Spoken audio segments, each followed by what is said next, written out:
Welcome to Zero Knowledge. I'm your host, Anna Rose. In this podcast, we will be exploring the latest in zero-knowledge research and the decentralized web, as well as new paradigms that promise to change the way we interact and transact online.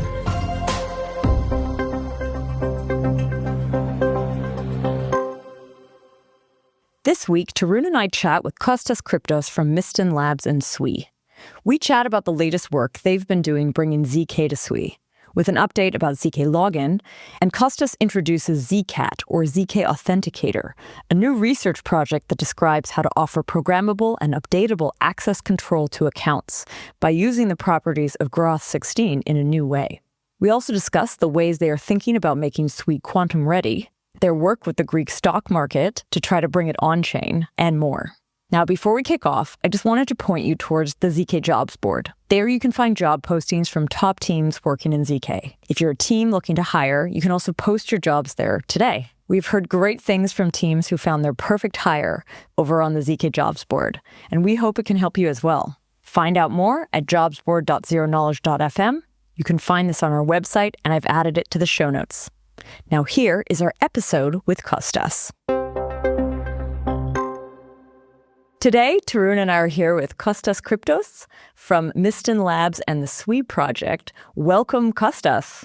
Very good to see you, both of you. It's been a while. I'm super happy I'm coming back to my roots of zero knowledge and advanced crypto. Thank you so much for this. Nice. Hey, Tarun. Hey, excited to be back. It's been a while. Yeah, true. So, Kostas, you've been on the show before. Previously, you were talking about proof of solvency for exchanges. And then last time you came on, you introduced zk login. Indeed. zk login is similar to zk email, which our audience might be familiar with as well. And in that episode, we had you and Ayush on together. Exactly. Yeah. Today, I want to talk about all the ways in which zk is now being used in the SWE and Walrus ecosystems. But yeah, maybe I also want to share quickly my connection to the network. So zkV, my validator business, is actually running a validator on SWE and on Walrus, which has kept me kind of in the loop. Tarun, what's your connection to the network? I was a seed investor, small seed investor, but kind of have known Evan for a long time. And have spent a bunch of time talking to different SWE DeFi protocols and investing in SWE DeFi protocols. So I've been more on the not zk side of SWE, let's put it that way. But nice.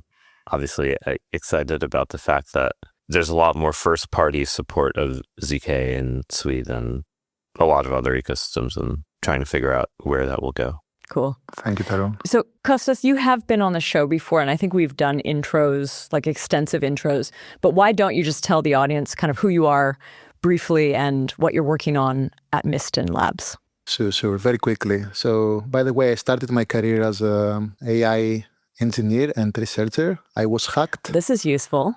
I was hacked in 2003, 2004. I had a prediction market back then. I used neural networks to predict soccer outcomes. Imagine this was my job. And because of many wealthy people using my engine to do all of these prediction market selections, I was pretty much a target. And then someone hacked me. And after this, one of the very good professors in mathematics in Greece came to me, Kostas, you have to improve your security posture in the ecosystem. And then this is where I turned into cryptography. I did a lot of stuff around digital signatures. You will see me actually breaking EdDSA, breaking zero knowledge proofs, breaking post-quantum schemes and all of this stuff. But what happened and changed my life, it was 2009 that I joined pretty much the Satoshi family. I was very close friends with many people who were one of the first designers of Satoshi. And then I worked very closely with Mike Harn, who was a creator of Bitcoin J, the Bitcoin library in Java. And this gave me pretty much a ticket to get into the core team very quickly, of the Bitcoin network. I worked in many companies since then on the crypto space. But this is where Mark Zuckerberg started the Libra project on Facebook. And then he hired me to lead the cryptography team. Eventually, the Libra didn't launch for many reasons, not because of the technology. The technology was there. And you can see it now. So many projects emerged after the Libra collapse, right? SWE is one of them. We had Aptos, we had some other projects from there. But the reality is the team at that time, and if you consider how much money Facebook spent into building a cryptography team, was immense. Like it was probably a lot of many millions, I would say even billions, working on this particular effort.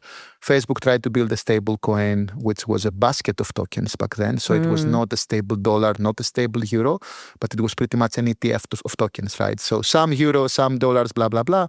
At the same time, blockchain was not at its best. On the outs with the government. Yes. We also had COVID, as you can imagine. Eventually, the project didn't work. But the team that we had was, as I told you before, one of the best in the world at that time. Obviously, Mark hired many folks into Silicon Valley and working for Facebook. I personally interacted with WhatsApp as well, working on payments for end-to-end encryption in the system.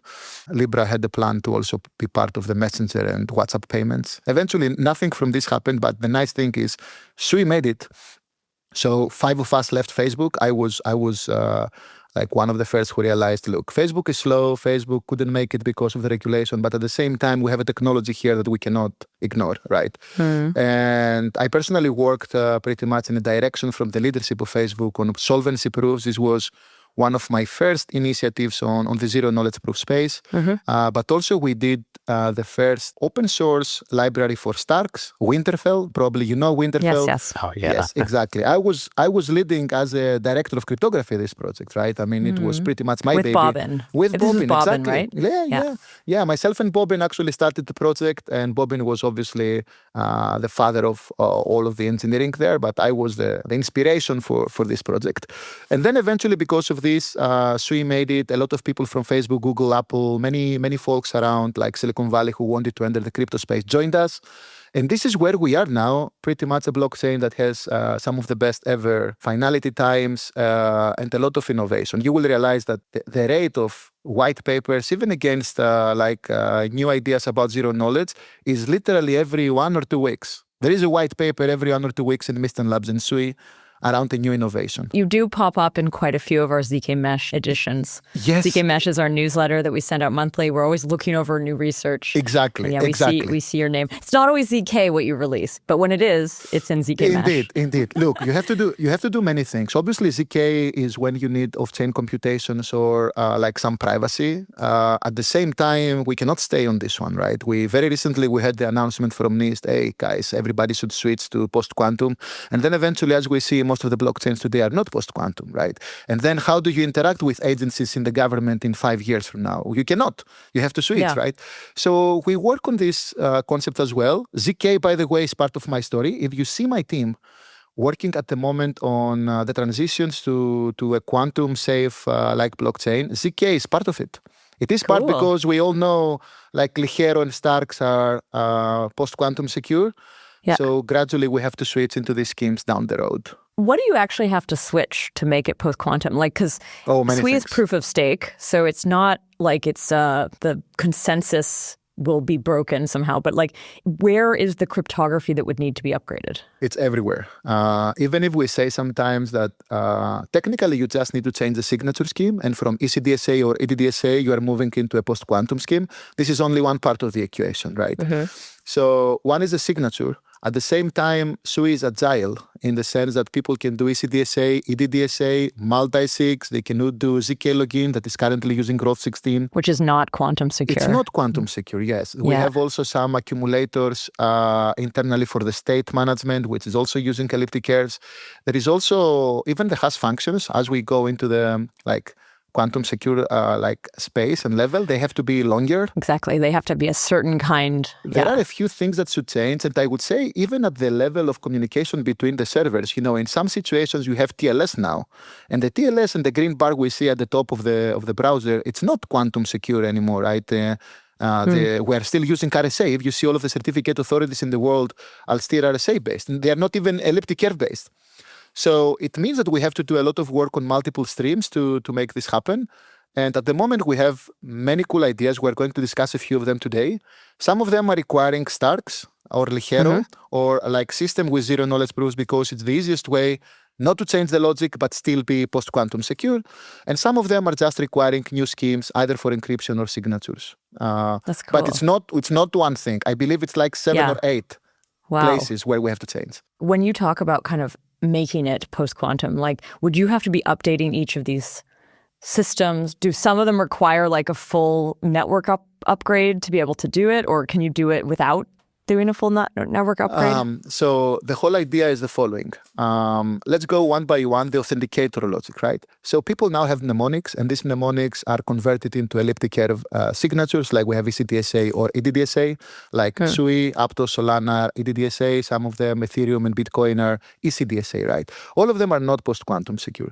So what do? We're adding a new flag in the protocol. The new flag might be called, as Bitcoin had Taproot, it will be called post-quantum authenticator. So everybody who wants to create an address that is now post-quantum, they have to use the new flag. Okay. So like users would be, or like applications using it would have to make a choice in their system. When you are creating a new account, obviously, with new if you're switching, you have to do something. Now, what's happening with the old accounts? And we know, like Bitcoin, for example, has one very big issue with the sleeping addresses of Satoshi.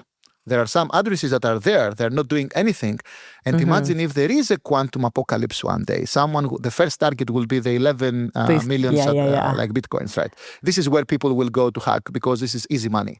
So because Sui is using EdDSA, people don't know it. But EdDSA is more friendly to be post-quantum ready compared to ECDSA. Oh, what are you saying? I thought you said ECDSA. You're saying EdDSA? EdDSA, yeah, EdDSA, ED25519. As I told you, most of the modern protocols are not using ECDSA anymore. They switched to EdDSA. And however, EdDSA has a very interesting property. Now I will go slightly deeper into math to explain to people why EdDSA is a better selection if we want to go post-quantum without the users requiring a new account. Is it even possible? Some people will say, come on, elliptic curves, how can someone be quantum secure if they are still using elliptic curves? But there is a very way. Is it like you wrap it in Ligero or something? Like, do you just have to do an extra step? Yes. So that's the whole idea. Exactly. I mean, now, obviously, you're so experienced in zk that you know the answer before I mention it. Sorry. Yeah, no. That's the interesting part of the story, right? So EdDSA, not ECDSA, EdDSA has a very interesting, peculiar way of creating the key internally, the private key, which starts from a random seed, and this random seed generates the private key, right? This is how it typically works.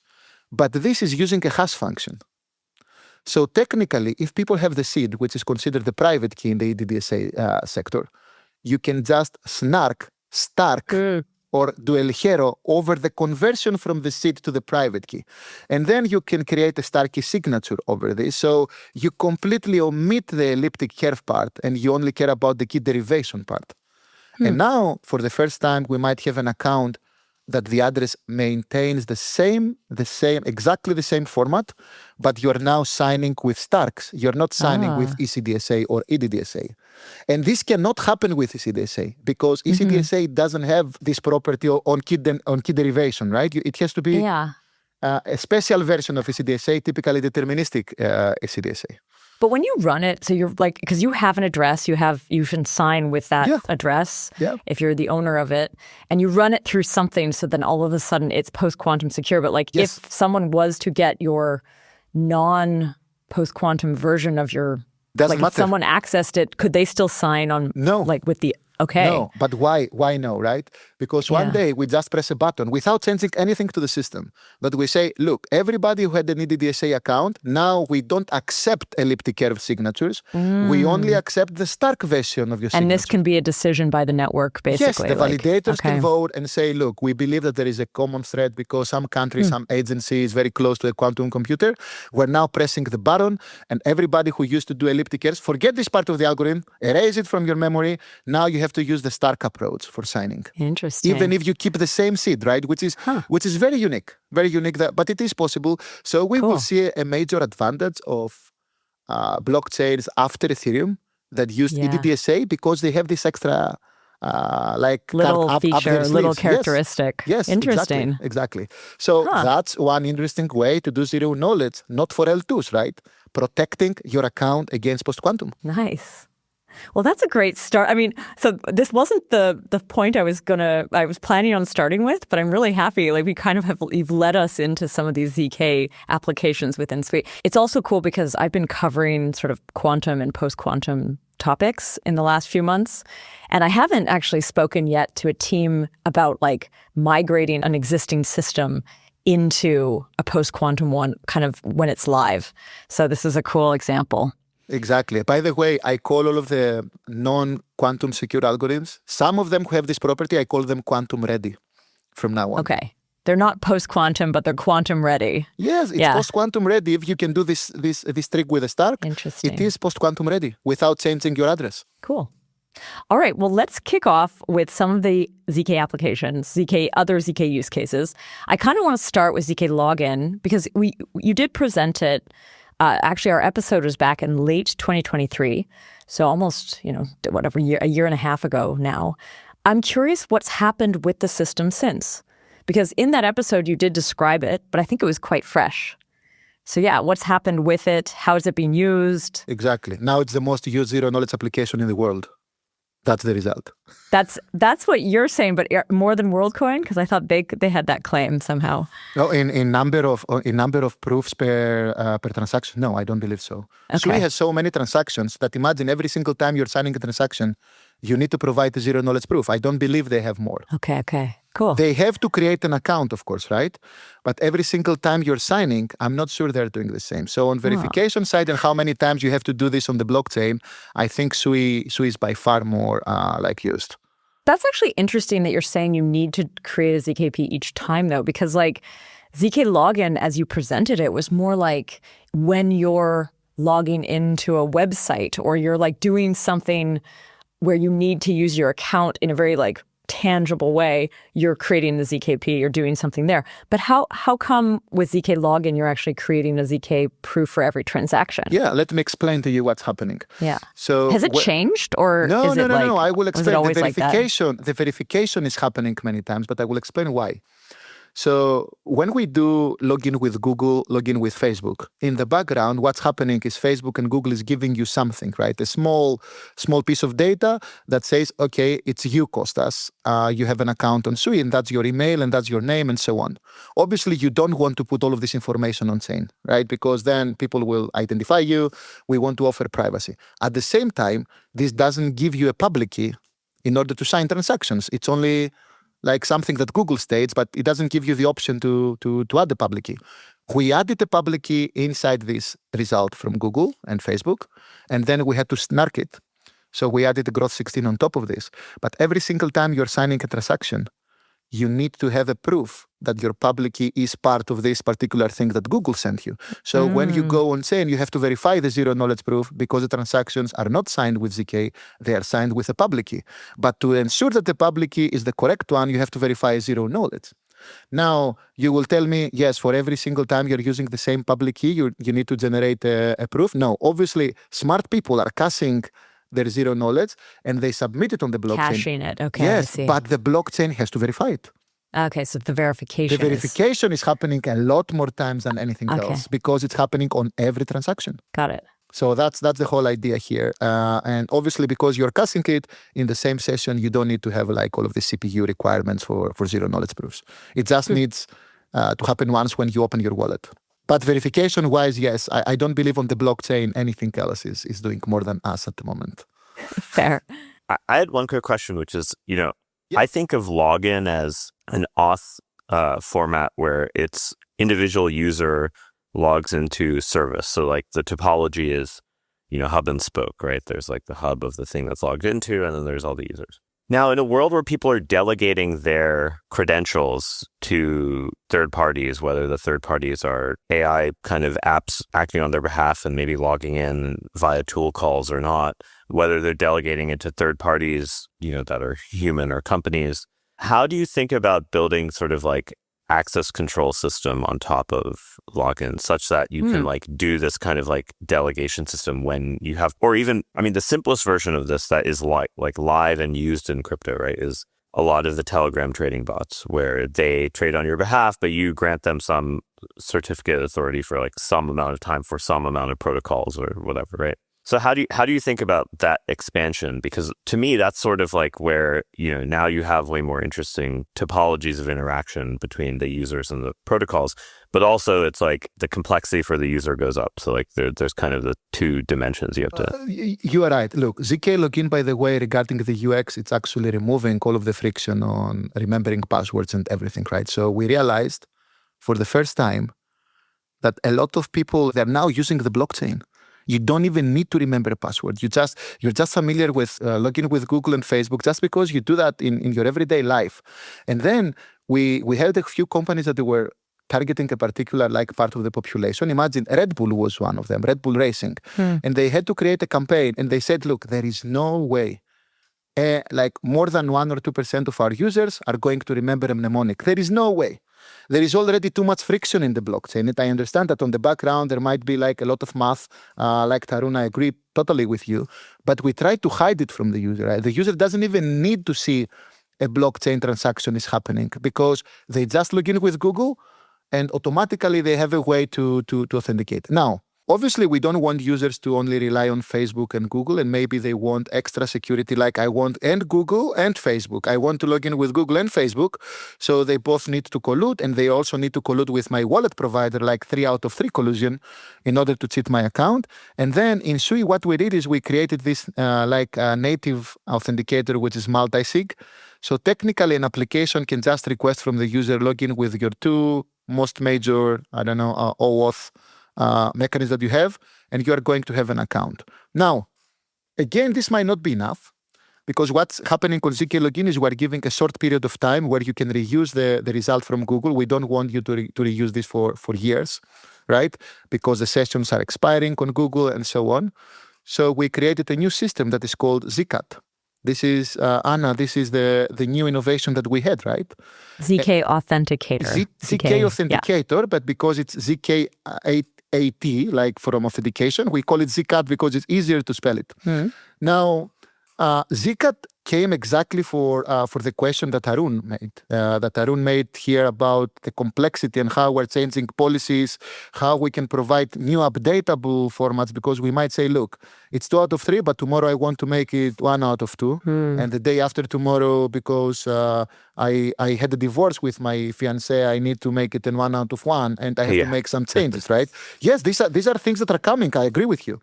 So zkAt is pretty much an evolution of zk login to provide custom and updatable logic, which previously was very difficult because by the time you're updating your key, technically you're changing your address. How do you keep your address and still maintaining your key, right? There are 2 ways. One is you're doing it with account abstraction. So you have a way that there is a smart contract that you control and you're changing there the logic. But every single time that you're updating the logic, people can see it. Probably they will know, oh, you had a divorce. Why did you change your authentication? Because everything is public on the blockchain. Even the authentication has to be protected from the blockchain. Do you know how many people I heard that I wanted to have a safe wallet, which is the multi-sig wallet? Like you remember what happened on Ethereum. On Ethereum, and what happened with Bybit and all of this stuff. But I don't want people to know how many keys are there. And if there are any extra rules, like after $1,000, you need 3 out of 5. After $10,000, you need something else.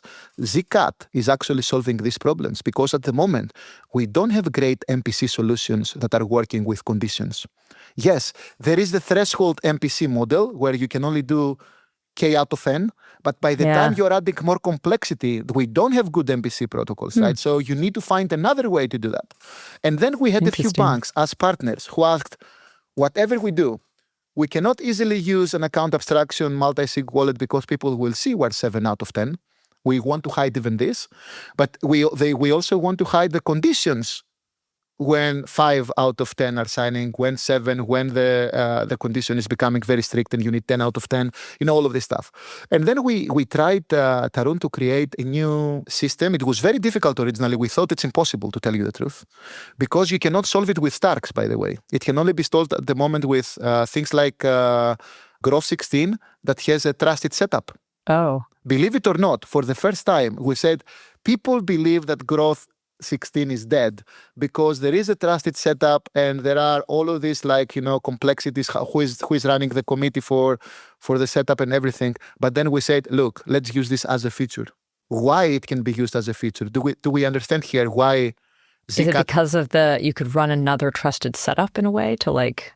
Because it's your account, Anna. And because it's your account, you can run the setup in your head. Oh. You don't need other people to run the ceremony for you. It's your account. So you are running the circuit. You are running the public parameters. You are running the verification key. You are keeping the toxic waste because it's yours. And then you can define the circuit to be 2 out of 3 with other 2 entities that are helping you, but you don't give them the toxic waste. So it's only you that you can update the policy. Because in the first place, we want to protect only you. So in all of the other crypto systems, what's happening on L2s, right? You don't trust the issuer of the circuit because you might believe that this bridging L2 actually will steal your money. But now we're talking about your authentication. So for the first time, you control even your circuit. So we said, wow, we need a place where people can control their circuits. Can we go to Starks where there is no common reference steering? No, we cannot because you don't control anything. There is one place where you control something, and this is Growth 16. Something with a trusted setup. Yes, you control the trusted setup because it's your trusted setup. So technically, we said, wow, zkAt for the first time gets the toxic waste, and the toxic waste is converted into potable water. You can drink it.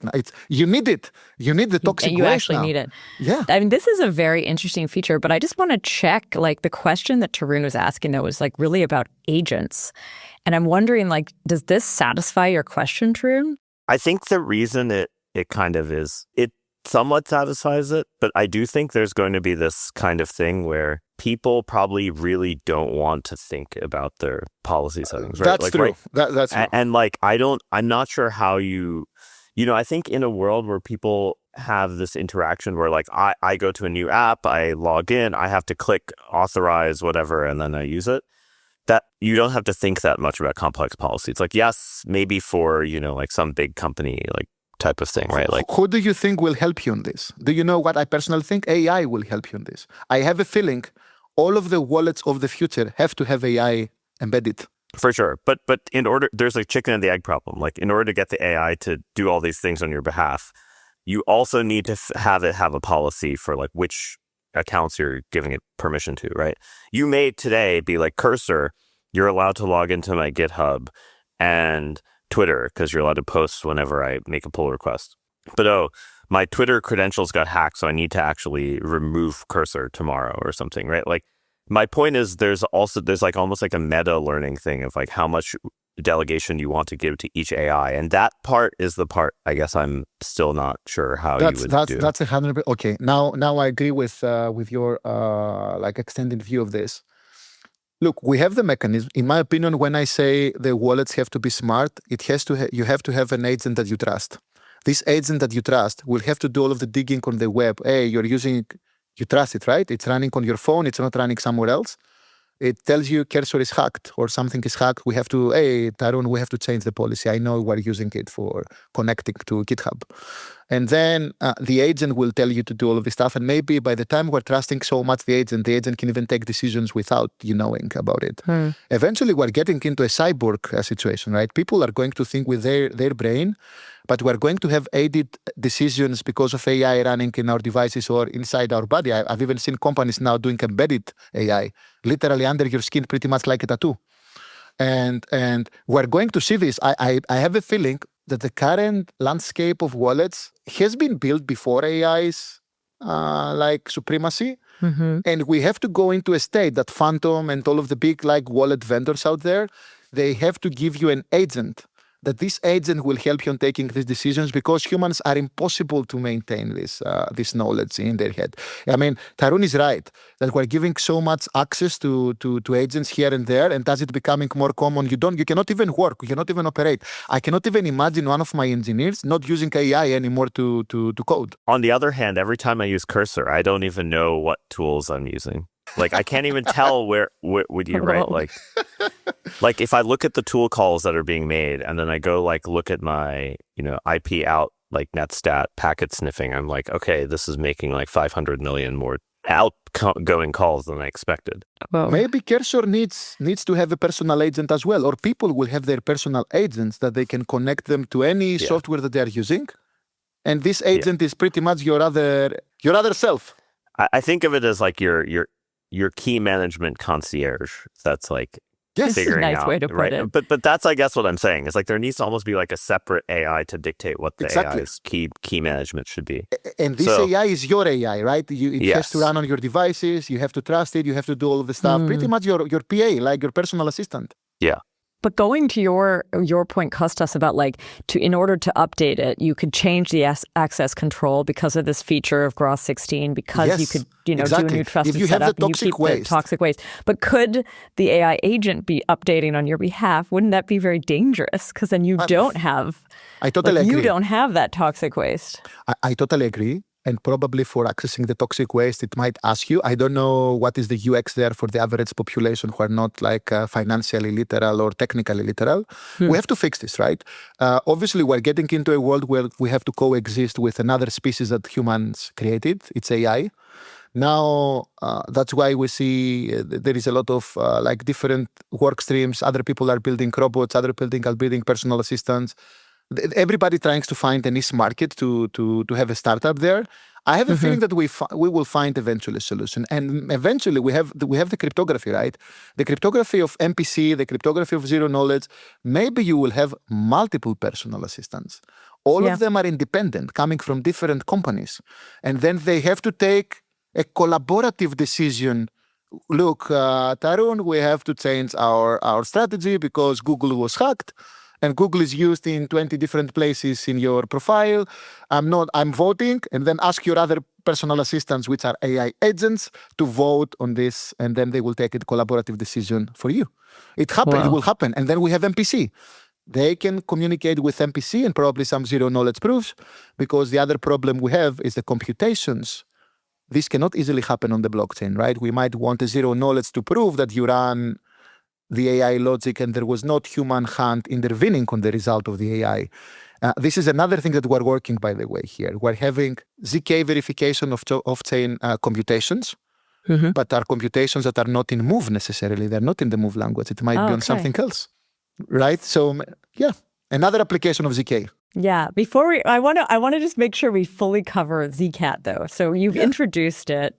I do want to now, like, I think if you can explain a bit more, because I think you introduced it in this context. Let me of, like, explain. Yeah. Updating access control. But like, if you wanted, like, yeah, what is it? You've sort of said there are MPC, like multi-sig type wallets, but they're too public.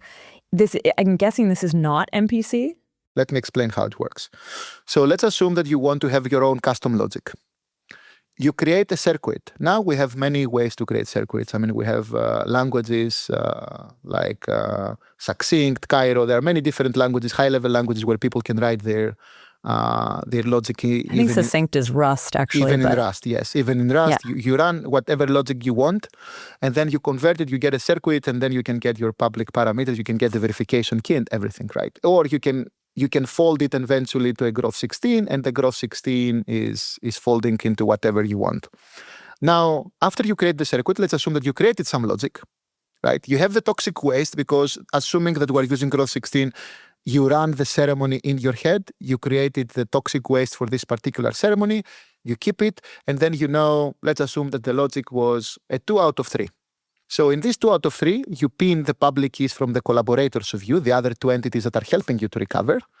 You are asking them every single time, it's a 2 out of 3 implemented as a zero knowledge proof circuit. Like internally, the circuit is verifying 2 out of 3 signatures from this particular 3 public keys, right? And then you're having the verification key, and the verification key is hashed into an address. That's your address. The address is the hash of your verification key, that you are the only person who can create it, and you are the only person who can verify against this verification key. Now, whenever you need to sign, the other people don't know what you're doing. There is no MPC, right? You're just asking them, give me 2 signatures because I want to sign this message. And then it will be hashed. And then, no, you're getting the signatures from them. There is not MPC. You are putting them in your prover. You're also putting your signature in your prover. If you have 2 out of 3, the prover will give a good result, and so it will verify on chain. So imagine we created a logic where the verification key is your address. If you satisfy the logic off chain, you just provide as a signature. You just provide this as an input to the transaction, and along with the transaction, the blockchain verifies it. Nobody knows your logic though. Like only probably your collaborators, if they ask you, right, are you using a 2 out of 3? But you might even hide this from them. You might do something else that they don't know, right? But let's assume that it's a 2 out of 3 and at least your collaborators, they know the logic. And one day you might say, look, I want to change the logic from now on. I want to use something else. So what you're doing is you have the toxic waste. You can now go back, create another circuit that results to the same verification key. Oh, interesting, but not a 2 out of 3. You're basically like, you're using the fact that like these systems, if you have the toxic waste, are kind of hackable, can be changed. Exactly. But now you're hacking it yourself. You can have yours. multiple proving keys going to the same verification key. That's the whole idea. And then because of this, now you can have another logic which goes to another proving key, and that's this proving key is different logic now. How complicated can the logic be, though, in such a system? Can you actually create something like these thresholds? Like, if we're doing XYZ, then I only need 2 out of 3. But if it's something else, then I want 4 out of 5. You can create like a more it's not that you have to go in each time and like update it. Well, you update it only if you need to update it, right? I believe most of it. But I mean, like, could you create like a whole list of logic? Yeah, you can do whatever you want. Depending on context, and then just like do one update with the toxic waste and include all of that. Exactly. The reality is you can do many things. You can even do updates on things that you haven't predicted before. That's the other idea, right? I mean, it's possible with zkAt. You can just create a new proving key because you just added a new condition that you never had at the very beginning, and you can convert your scheme into the new condition, right? And that's how we can personally have an updatable circuit, updatable authentication logic. If you are asking me, though, most of the companies, they don't care about the update. They do care about the private authentication logic. This is more important for most of them. Like, I believe if you end up into a point that you want to change your conditions, like down the road, maybe you're also comfortable on switching addresses. It's fine. But if you're not, yes, zkAt has a version that is called zkAt Plus. You can also do the updates if you hold the toxic waste. Some people might decide with zkAt not to keep the toxic waste because they don't want this to be updatable. Okay. So zkAt works with either updatable circuits, or if you want updatable, you use a version that is called zkAt Plus. And the zkAt Plus has the updatability as well. Interesting. Is that in the original paper? Yes, both of them are. You gave me an idea for a sort of odd thing, which is, imagine I actually wanted to have a random number of signers because I have, say, some set of agents that are working on my behalf, but I only need a random subset of them to sign. And my security model is that, like, hey, as long as like enough of them are live, I should get a real signature. One way I think you kind of see this happening when you're using AI tools is you'll oftentimes see, when you look at these things that are routing across multiple models, you will see an aggregation that comes back, and you could imagine that gets signed, like the aggregation of like a joint step by fanning out and joining back in.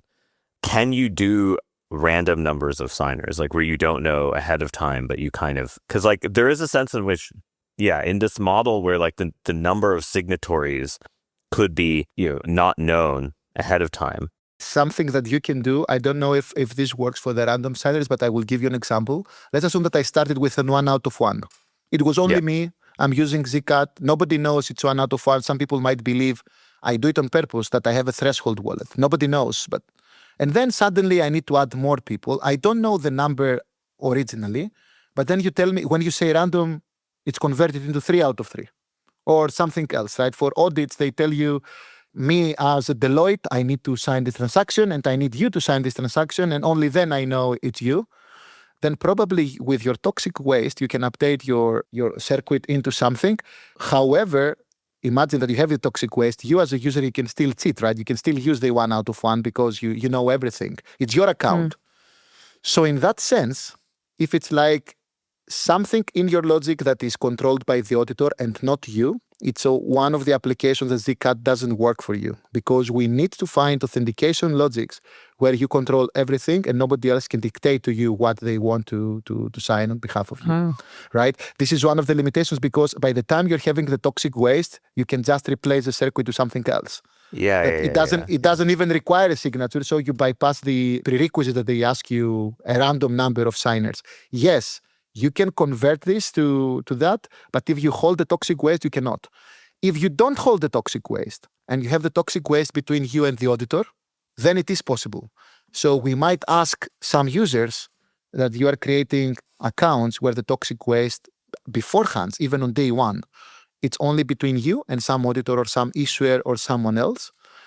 Nobody can see it, right? You have to collude both of you, but at the same time, you can both use zkAt Plus to update the circuit anytime you want in the future because the auditor wants to add another auditor or they want to do something else.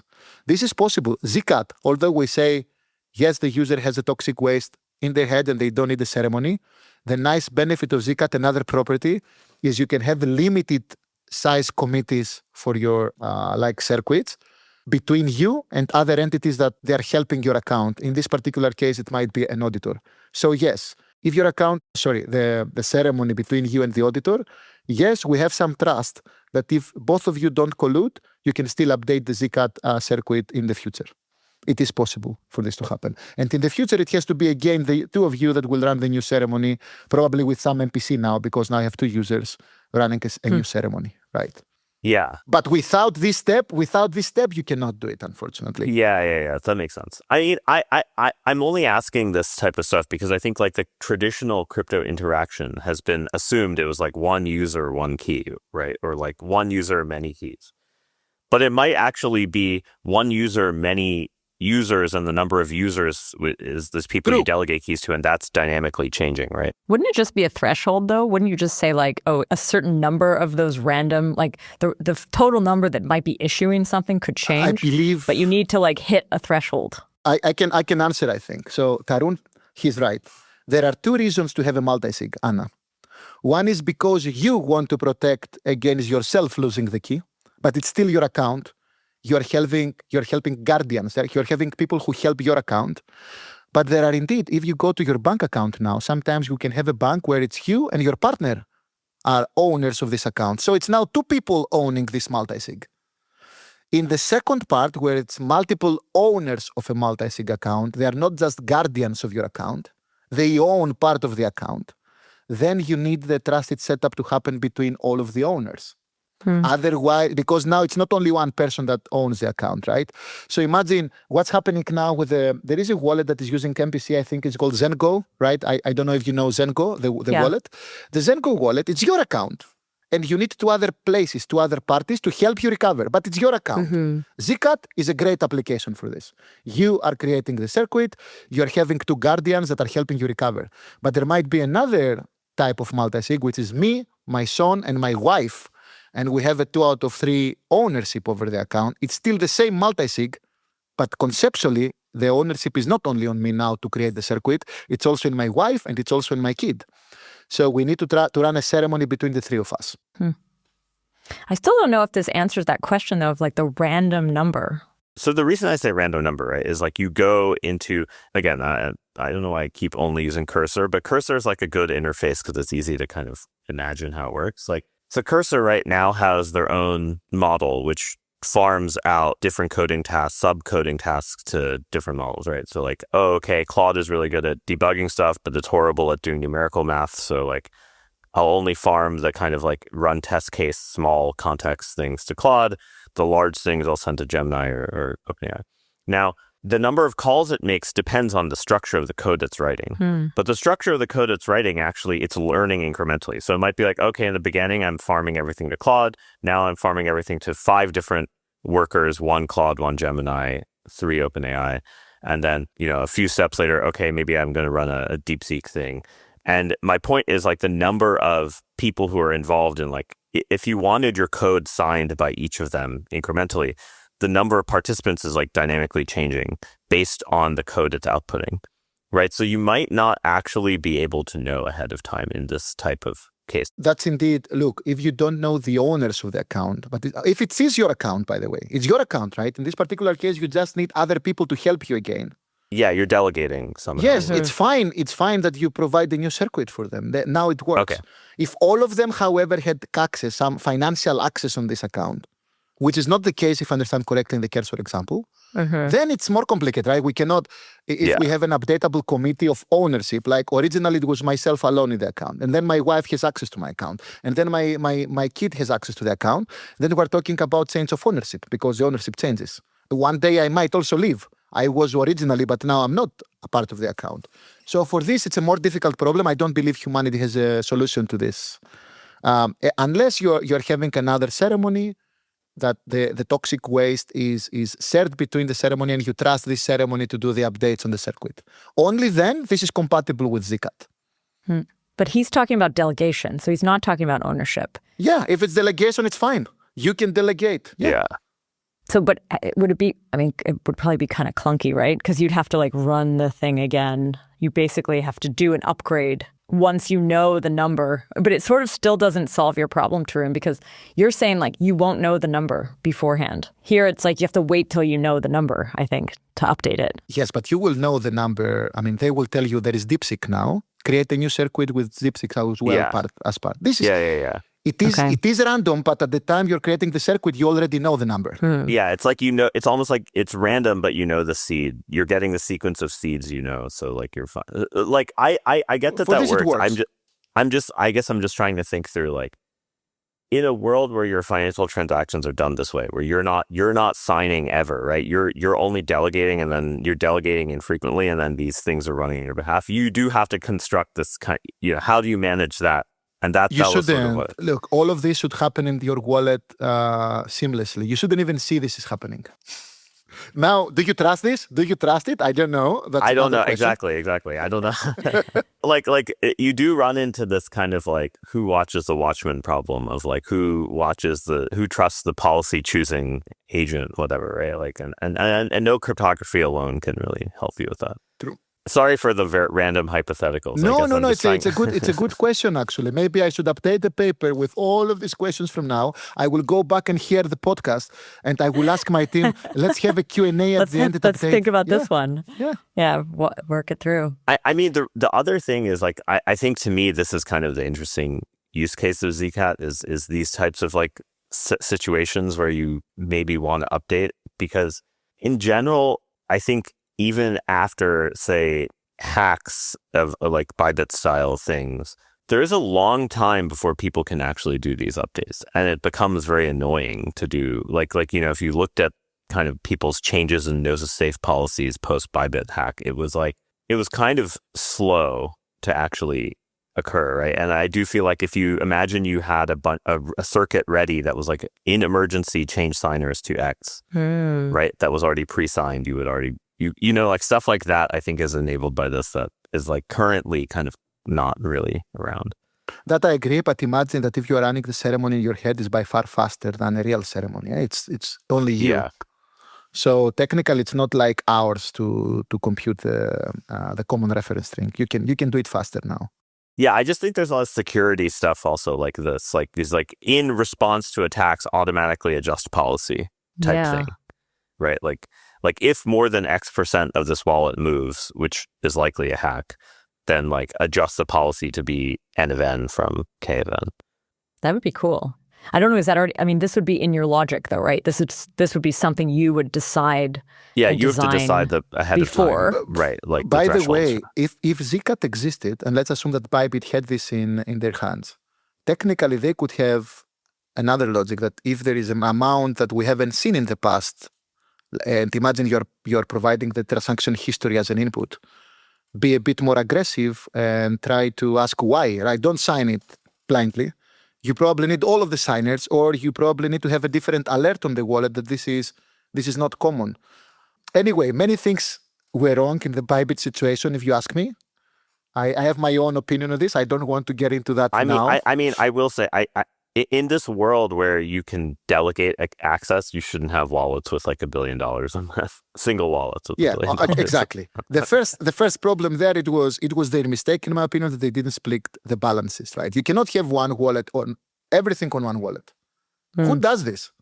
Bybit does it, it seems, but I don't want to see that again. And imagine I'm very, because Tarun, as you know, I'm also very sensitive on proof of solvency and all of this stuff. I feel really bad why we're still doing the same mistakes. Yeah, I guess like another point is like I could compose a proof of solvency, a proof of insolvency, like below some threshold, and use that to adjust my auth parameters, right? Like somehow I don't understand because like a lot of the centralized MPC wallets do that, right? Like you go to Fireblocks or something, there's like the policy, you can choose your policies and then they get executed, right? Like, oh, this means someone else hacked, so like pause my account.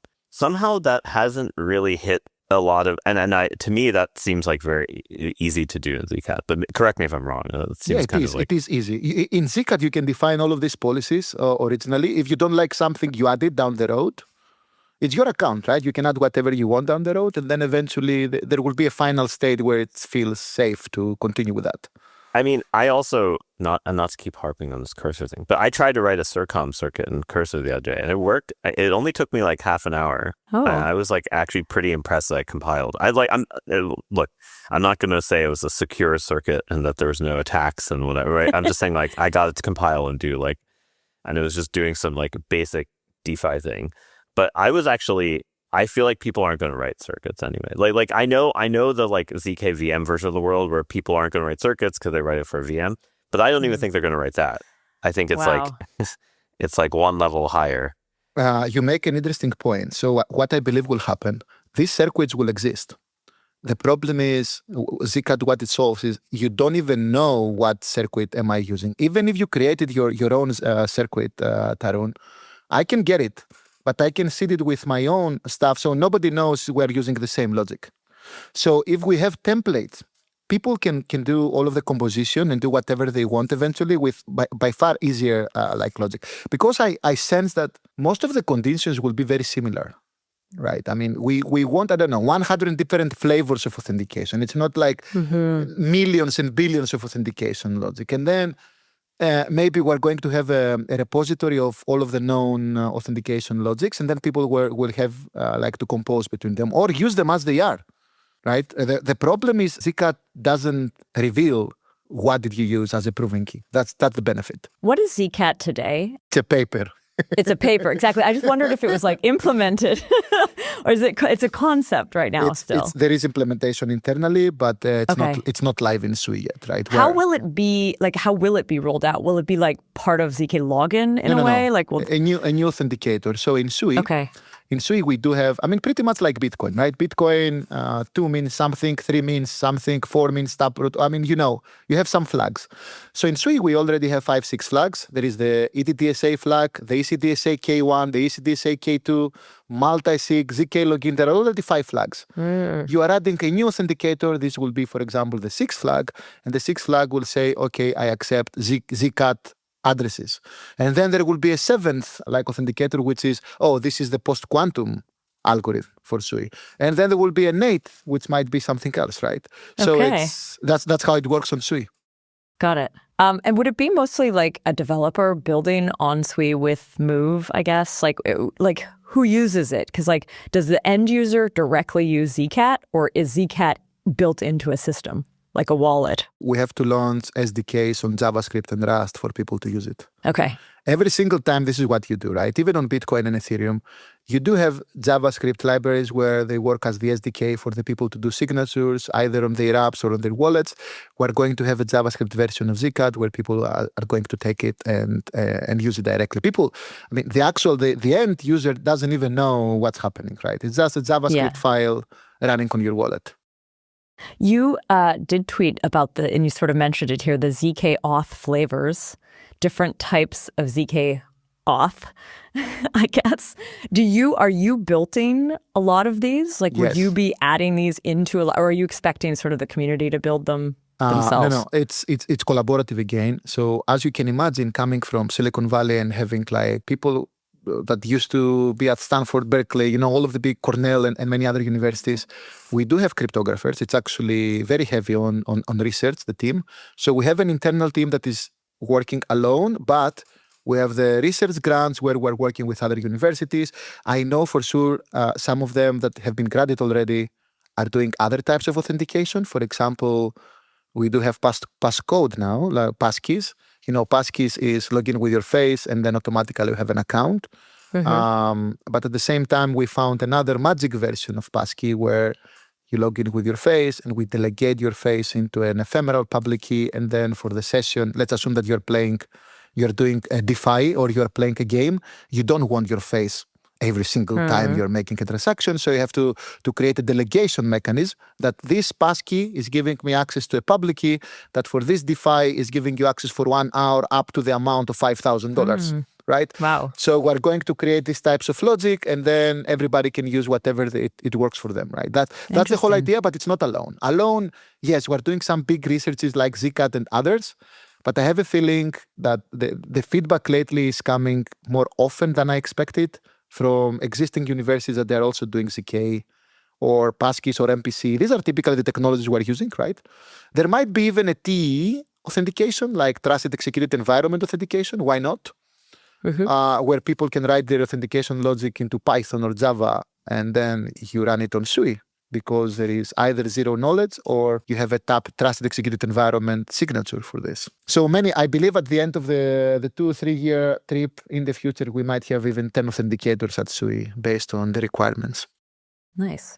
It does seem like there's something that has been missing. I sort of see like the zk and generally, the zk teams are sort of like thinking of this bottoms up of like, how do I generate the right auth and signatures for these types of systems? How do I like give you proof of like set inclusion of a prior membership of like some public key or some set of public keys, whatever. But there's a top-down approach, which is, I think how like the centralized authentication companies oftentimes think of things, which is like, I have a graph of interactions of like nodes that are holding resources, assets, whatever, and I have a set of users, and the graph is changing over time.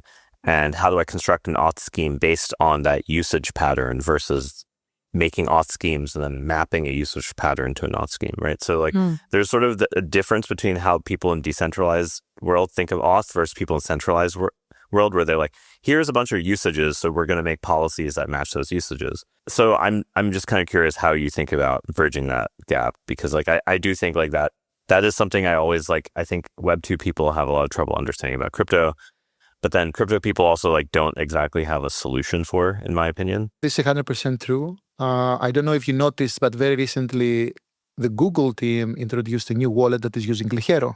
Did you notice that? They just came on the show last week. Did they? Okay, of course. So as you can imagine, in my opinion, things like zk Login inspired some of them, because with zk Login, there was also a collaborative post with Google, because we worked with Google originally. Google was, even if I'm coming from Facebook, the first company that I tried zk Login against was Google. And then we had so many back-to-back meetings to explain to them, okay, we need to see how your OAuth works and so on.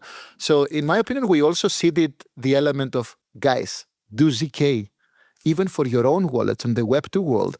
And Tarun, to tell you the truth, they didn't take it like negatively originally. I mean, they said, okay, look, if zk Login works, we are also doing a lot of stuff. In the very beginning, they didn't do zk, by the way. I know for sure because I was interacting with the team.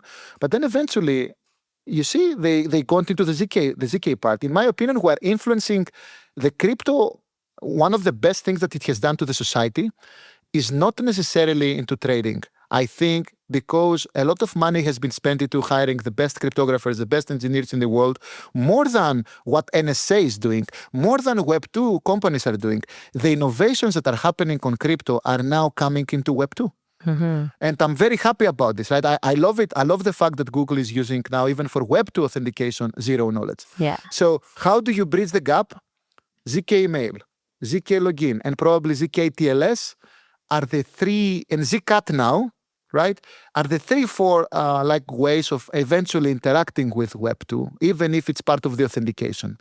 As we see companies like Google and probably some others in the future, even WorldCoin and others, that they're trying to do zk for user identification, authentication, but also the identity part, because we didn't talk about identity, but eventually it will go into identity, right? We can talk as much as we want about new authentication logics and other things. If you go to developing countries, you go to Southeast Asia in the jungle, or you go to some jungles in Africa, people don't have even a phone, right? We need to do some authentication even for these folks. zk will be part of this story. We haven't found the perfect matching. Totally agree. That's why we're still exploring. I have a feeling that there is convergent evolution at the moment between Web 2 and Web 3. One day we're going to see better solutions. It's not fully there yet, But I see signals. I don't know if you see it. I personally see signals that we're evolving similarly now. They're going to use zero knowledge. I believe the fact that NIST also push the trigger of post-quantum. They need all of the companies, some of the biggest like platforms on the card payments. They're switching into quantum as well. I don't know if you know already, right? Did you hear the rumors? Which ones? Tarun, you know No? the rumors. I don't want to reveal the names. These MasterCard, you mean those? Yeah. Are going post-quantum? Yes, it's happening. I mean, I think the NIST standards kind of starting to exist does kind of make people begrudgingly have to do it, right? And they're the first ones historically, although I guess they lost a lot of their best cryptographers. But, historically, I feel like Visa and MasterCard were stockpiling cryptographers. I don't know. I personally have seen a shift on what they're focusing on. I don't want to reveal who and what, but at the same time, I was disappointed by the fact that they shifted a few people from crypto research into quantum research. At the same time, they're driven because of regulations. And if this becomes a rule and you cannot transact with the government just because needs say from now on only quantum safe algorithms, what do you do if you are such a big institute, right? You have to switch. However, for the first time, you see like companies, Google did Ligero, I believe, Visa, MasterCard, Amex, all of them are going to do something else. We are going to see more zero knowledge proofs. Although we discussed about Gross 16 and zkAt today, eventually I'm expecting Starks and Ligero to be pretty much at the top of the equation, just because we have to comply on the zero knowledge proofs as well. We have to wait 5-10 years, but the next 5-10 years we are going to find another zkAt which is quantum safe. We are going to find a zk login that is quantum safe, zk email, zk TLS, everything will be quantum safe. Not because the quantum computer will break it. I don't believe in this story, to tell you the truth. I worked on this topic for many years, even seen quantum computers in my life. But the regulation has to go faster than the hacking activity, right? So they will pretty much demand from people to switch. But this opens the door for Web2 companies to do Web3 research. And I believe that Web3 will serve them all of the tools to do Web2. Maybe zk is on a different plane from Web 2 and Web 3. I think we equate sort of zk as being in Web 3. But when I talk to zk researchers who've been around for a long time, they're like, zk has been around longer than this word. I disagree. I disagree. Even if it was around, the first time that it became... The demand wasn't there. Yes, True. The demand wasn't there. And the research wasn't there. The performance wasn't there. And the money that was spent on the blockchain space for hiring the best people, go see who is working for NSA and NIST and compare them with the people who are in this room today. Come on. There is a huge difference. Difference. Right, on the quality. And because of this quality, and you will see the same thing will happen with AI. Money will flow into AI, and the AI will evolve by far faster than in the past. Yeah, true. And Web3 was, unfortunately or fortunately, the arena of cryptographers for many years, more than anything else across the world. It definitely was the thing that funded it. Yes, exactly. And the speed of it. I do think my kind of very abstract view of zk from the value prop, if you were trying to sell, you had to sell both sides, like the crypto side and the non-crypto side, or Web3, whatever, depends on how you want to call it. But is zero knowledge proofs without privacy are just like an interoperability solution where you can have any virtual machine talk to any Turing machine talk to any other Turing machine, right? Like that's the most abstract definition. And then they happen to also have the ability to do that privately. And in some ways, that just means that you don't have to think about what system you're using. Like the value prop to the end user or developer is I can maybe in some future world, especially with people writing less code and AI writing all the code, I don't have to think about translation ever again. And zk is is sort of the universal translator, right? And in some ways, that type of thing is sometimes lost because everyone wants to jump into technical details and what field am I over, what genus curve am I using, whatever, right? That's true, but I think if you zoom out, the value prop is this translation thing that people kind of always seem to miss, but that's universal. That doesn't 100% agree with Tarun, by the way. That's the reality. We're part of the story, like cryptographers and everybody who's working on new innovations there, but at the same time, this is the end goal. This is what we're heading to. Speaking of these translations, one of the projects that I think you have are called zk tunnels. Yes. Are these one Turing system talking to another? Are they basically like a bridge kind of thing? Exactly. By the way, zkAt is related to zk tunnels. Imagine we want to open a channel like Lightning channel on. It's like a channel. Okay, yes, yeah. Imagine the Lightning channel of Bitcoin, right? Some people are familiar with Lightning channel. At the moment, it's only used for payments. You don't do anything, right? But what if you wanted to, in the channel, to play poker, or you wanted to play chess, or you wanted to do other things? You need zk now, right? Because this logic might be very expensive and it's not easy. I mean, the Lightning channel, the original version of fraud proofs on Lightning channel might work or might not work because the fraud proof might be very expensive to verify on chain, right? So you need to snark it. And sometimes you want the fact that someone is buying something from a grocery store or playing poker. You don't want this to be visible Public. on chain. Yeah. Yes, right? zkAt. Welcome to zkAt. But now zkAt, when we're opening a channel and we're playing chess, we are creating the ceremony together. We're running the ceremony together.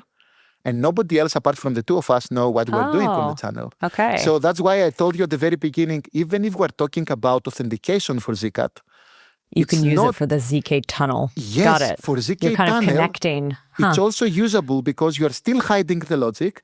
The only difference is now you're not the only person who is running the ceremony in your head. You're two people now, because both of you have an incentive to hide your activity, or even how the amount is happening. And then if you want to also have audits, you add the viewing key on this, and then the regulator can come and see if you're doing something illegal. Nice. So zk tunnels is another application of zkAt. Very nice. I didn't actually know that. I thought it was sort of like a standalone, but it makes sense. Going back to this conversation about how it not only acts as a technical bridge, but also could be bridging, like previous web data on chain, or just, proving things about web data, the fact that zk could be used by more traditional business as well as new business. What about when it comes to governments? You talked about some credit card companies, you talked about regulation, but could governments themselves start using zk? Or are you seeing that? Well, with SUI, it's happening already, as you know, because very recently we had the announcement of the Greek stock market that said, okay, everything that is happening in the previous world, where we had the full control, everything was running in our systems, we need to have access to the blockchain. Why? Do you know why, by the way, a stock market wants to go to the crypto space? No. Can you imagine? Tarun, can you imagine why? Yes. They want Tons of 24 reasons. hours a day? Tons of Why? reasons. Give me one reason. There's a lot of very annoying structured products that are too expensive to make in traditional finance and are only enforced by legal contract that you could do much more easily. Oh. Like, why do I need to pay a broker to hold a straddle for me? That should be done automatically. And I think that's the dream of all these tokenized stock companies right now, and is that, hey, DeFi people have figured out how to do all these structured products things that historically you needed banks to do. And once you have the tokenized stock, you can do all of that. And you're kind of seeing that stuff happening right now. Interesting. That's, unfortunately, that's the other thing that's like, I haven't been much in zk. It's like, I've been doing this type of stuff. Exactly. It's 100% true. And I will give you another two reasons why this happened and why I personally had to meet the leadership team of the Greek stock market. And they explained to me, right, the reasons. One is this. The other is, when many things were not very automated at the past, and you are moving to a new technology in 2025, in their head, the broader database in the world and the most compatible with many other systems in the world, it is the blockchain. They cannot use again a centralized version because they want to also interact with people that are not like they're crypto users. They are already doing DeFi. They know what is trading. And they want to come into their systems as well, because now you're using the database. I mean, imagine the public ledger of the blockchain. This particular feature didn't exist before. We didn't have public databases in the past that were accessible by multiple platforms, even if it wasn't your own product. So the Greek stock market might go on chain, and then the Serbian stock market will go on chain, and then the UK stock market will go on chain. But you can reuse the users between the three. How do you do that in this world? This was one thing. What Tarun mentioned, like obviously complexity of creating new products, or even the products that they have, sometimes it's very complex to do it. There is a third element that I was not prepared for this when I heard about it. And you know what is it? It's Revolut. Revolut. Do you know Revolut, the company, the Revolut and Venmo and all of these, WeChat and all of these things? What do you think is happening now? The new generation, people are there 18, 22, for the first time. They're only using that. In their time, for the first time, they have a single click and they can buy Apple, Google, Facebook stock. Now, do you know what it takes to buy a Greek stock? You need I to don't be know, but registered. is it? You need to be Yeah. registered. You need to use So another. basically, they're trying to be in the world, kind of like they feel like they're they sort will of. close them down. Revolut will probably result to default on some countries because Whoa. the local economy cannot sell. If you are 20 years old, You're not going would on you that. buy a Greek stock or Apple? Wow. You will buy Apple because Apple is a single click and Apple is American, and you don't want to buy a Greek stock. Why should you buy a Greek stock? So the only way for all of the local stock markets from small economies in this globalized world Is to go is on chain. you go on chain. You want the Wow. Mexican, you want the Korean, you want the the British to be able to buy a Greek stock with a single click. I mean, some of the bigger ones are, like the UK and Germany, like those are easy-ish to access. Yes. You can get them through apps. But it's true, like the Greek, like I wouldn't know where to start. Small countries are in a big trouble because these Yeah. big, like I can go to DAX, the German index, and I can find a way to buy. You can find an German app stock. that would let you buy it, actually. Yes, You but might at have to this- be in Germany or something, but yeah. But you see, even this, imagine even them, they need to go to the blockchain. Because there is another particular element of the crypto user. The crypto user is a typical spender user who is trying different things. It's the good audience for them. And there are also cycles on crypto. You are going from bull market to bear market and so on. What do you do on the bear market? Obviously, you have to, if you sell crypto, you have to buy something. And then you buy more stable Safer things. stuff. Yeah. Yes, and this is stable tokens. This is tokenized gold. This is probably real estate, but it's also stocks. Right? So if we see it like from the perspective of someone who is running a stock market, a nation's stock market, you need to think about survival as well in the next That's few interesting. years. Right? So tell me what your conversations gave you. And do they need zk tech somehow? Exactly. Look, Kostas, do whatever you want, but don't reveal all of the prices and everything on chain, because at least the worst thing that will happen to us is some of the institutional investors, their balances and everything is visible on the blockchain, because we know blockchain is public, but at the same time, it's sacrificing some of the privacy we used to have before. Centralized, yes, but there was privacy against other people. So we created a custom circuit to do all of the auctions when a company goes IPO, to hide all of the balances in the, we have the confidential amounts, all of this, confidential transactions and all of this stuff. So we created a zk stack that focuses on getting a stock market into the blockchain. Wow. And they came to me because the options were two. Let's use trusted executed environments, SGX or cloud services. But there are wars happening. Many things are happening. You don't want to go centralized. The only technology at the moment that is not centralized is based on math. And you don't have any dependencies is zk. Wow. So the only way to escape was using a custom circuit. We work with like many cryptographers, even with them, to go to their systems, see what are the flows, what do we need to hide, what identities need to hide. And we have proofs of solvency as well that are also using like zero knowledge proofs, right? The newest ones.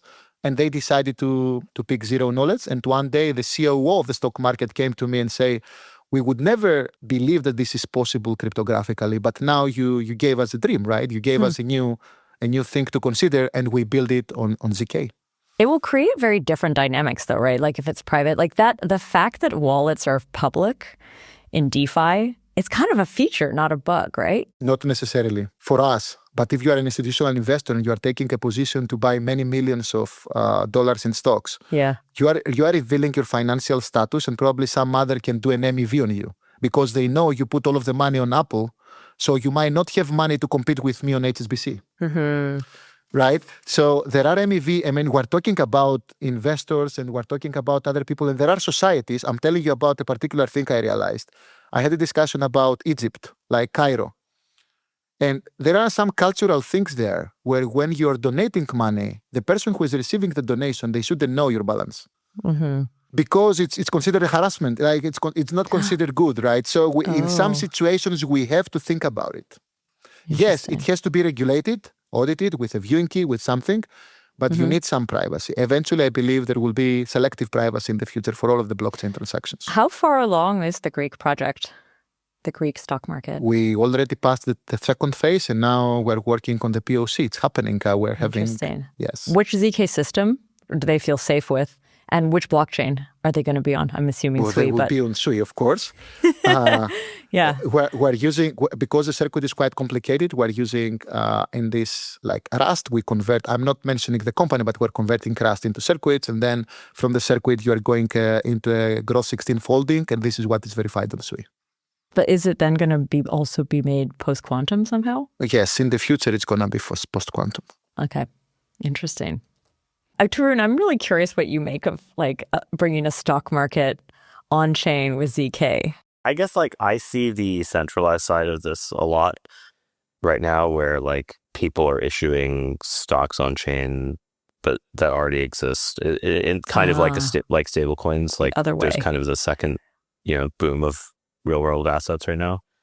It's like kind of gone from 2 billion to 20 billion over the last year. But I would say at least, and this is a US centric view of this, I think they get pitched a lot by zk companies and zk tools, but like none of them seem to care.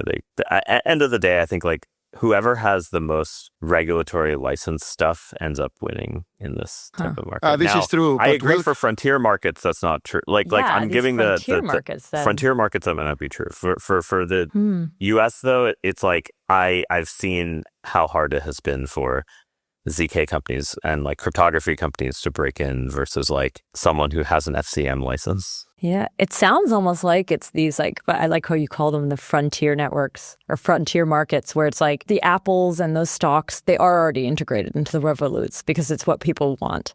And so those centralized stock markets, they're not like going to be motivated to try anything else for now. The US doesn't have the survival problem. All of the other markets do have a survival problem. If you open the market to American stocks, to any society in the world, most of the people will buy American stocks. We have to accept it. Yeah, for now at least. But that's the reality, right? Because this is the companies they're interacting with in their everyday life. They're interacting with Apple, Google, Facebook, Netflix, Tesla. Tesla is not, but familiar. Yes, they're familiar with these companies. And this is what someone will buy at their 18 and 20. We have a new generation, right? The new generation is exposed to the things. I don't know, like when I think of the Greek stock market, I'm assuming there's a lot of like shipping companies. There are shipping companies, there are banking, there is very small tech. But you're right. I mean, they will die off if we don't do something to bring fresh blood into the system.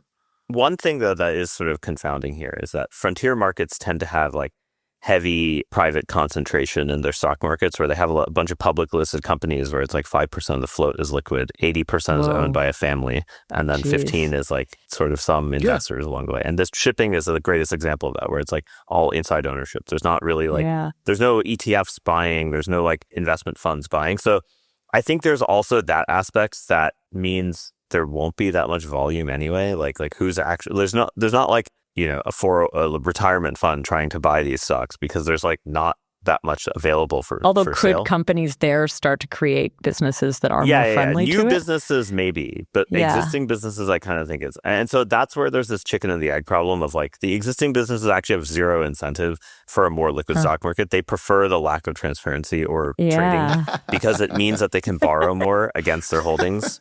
No, I'm being blunt. That's kind of the truth. This is true. This is true. And these were actually discussions we had internally. But there was another point, and probably like Tarun, you are familiar with this. Everybody, because I didn't connect this with the real estate market. Everybody wants these illiquid assets to go into the agentic world. Some of these are now happening with users or like centralized systems where you don't have many flexibilities even on the agents you want to run. If you go to crypto for the first time, you can define an agent that actually buys a Greek stock, and because they're doing arbitrage and other things, you can even make money, or the company itself might allow for crypto flow. Like imagine someone buying with Bitcoin a stock now. You might bring new liquidity to the system, right? It's happening. I mean, we're millions now. Degens are not just a small audience anymore. It's more than this. I feel proud about it. I was one of the first being in the space, like since the very, very beginning, right? 2009. And I sense it. Now we're millions. Back then we were 20 people. Long so time. It's a market. And coming from Facebook, companies are looking to, because the Greek stock market is also a private company. It is government, like partially owned. It's not just government.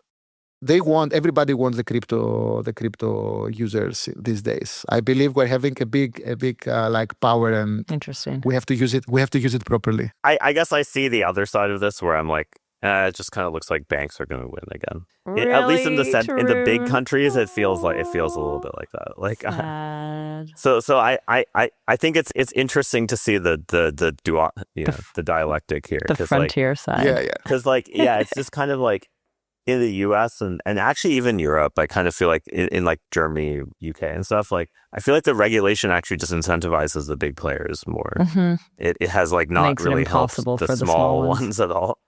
So I don't know. I'm sorry for being cynical. I should have more. It's fine.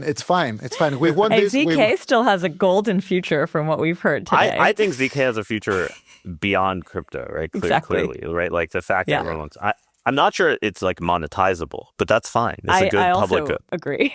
I think it clearly has a bright future.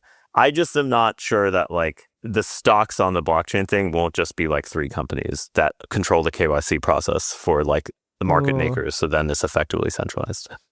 Huh. Again, maybe it's cynical because of like in the US, I feel like you see that happening pretty aggressively right now. It does almost seem though that like the innovation may just not happen there. Like maybe that's what happens. It sort of has to flow out. It goes to these like edges, the places where there is no big central player and the banks aren't as powerful. I mean, it is still a form of regulatory arbitrage because like a blockchain Greek stock, if there's like a non-Greek buyer, realistically, the reason for that is like you found some weird way to emulate a Greek buyer who registered and is a citizen, whatever, maps to whatever Greek KYC is for trading. But you're able to get them to avoid doing it fully, right? Because you're able to sell it to them on chain. I think there will be KYC. You're going to get an NFT that where you are allowed to trade Greek stocks. That's the whole idea here. So, but the weird thing though is like you're talking about Revolut, right? Like if I'm a Revolut user in the UK and I buy a Greek stock, the Greek KYC and the London KYC are not the same, and there's not really interoperability. Oh, you cannot buy a Greek stock in Revolut though. That's the thing. Yeah. But my point is, someone will make a a synthetic if it's on chain, and then people will arb the synthetic, right? Like that's what always happens. And so it ends up being reg arb, like that fundamentally. It's just that no one wants to say that, but it is really oftentimes that it'll just be a different type. Yeah, it's basically like KYC not being interoperable. You're creating this arbitrage for people who want to who own both KYCs to trade with each other. Interesting. Sorry. Crazy. We've gone more into like global trade, stock market conversation here. But Kostas, I do want to say a big thank you for sharing so much about like the zk work that's happening in Sui. Anything that should be on our radar that's coming up soon? If you check my tweets, probably every 2 months you're going to see a new algorithm from zk coming from us. Okay, that's cool. I cannot reveal everything at the moment, but there are some very good things that people are working on. Are you doing things in the Ligero track, like using some of those techniques? We're doing many things. We're even trying. We're even trying to compress some of the existing schemes. By the way. Ah, nice. It is funny that everyone is going on this like Ligero. Yeah, Ligero's very, very exciting at the moment. A lot of people have it's just kind of funny because it's like I think this is the first time I've seen like the thing that you often see in like machine learning or AI, where like some technique that didn't get cited for 10 years suddenly comes back and then that's like a million things. Like 100%. In zk, I feel like it's always been like the front runner thing has like existed and then it kind of got usurped by something, and the ones in the back don't ever come back to the front. But this feels like somehow I don't think it ever had its moment, like when it was invented in 2017. I guess that's true. Maybe it was like a little early also. But that's what I'm saying. That it is kind of like the science or AI thing where that happens. Whereas in cryptography, I've found that to happen a lot less. So I don't know, just like a meta observation. Nice. All right. Kostas, thank you so much for being on. Always fun to hear your excitement and all of these ideas that you have going on around zk. Likewise. Thank you so much, Tarun. Thanks for the good questions. You will see some updates on the zkAt paper based on your feedback. Great. No, hey, look. Very cool. I only exist to ask these dumb questions, So it's not there's not much. We will make an acknowledgement. Don't worry. Nice. Thank you so much. All right. I want to say thank you to the podcast team, Rachel, Henrik, Tanya, and Kai. And to our listeners, thanks for listening.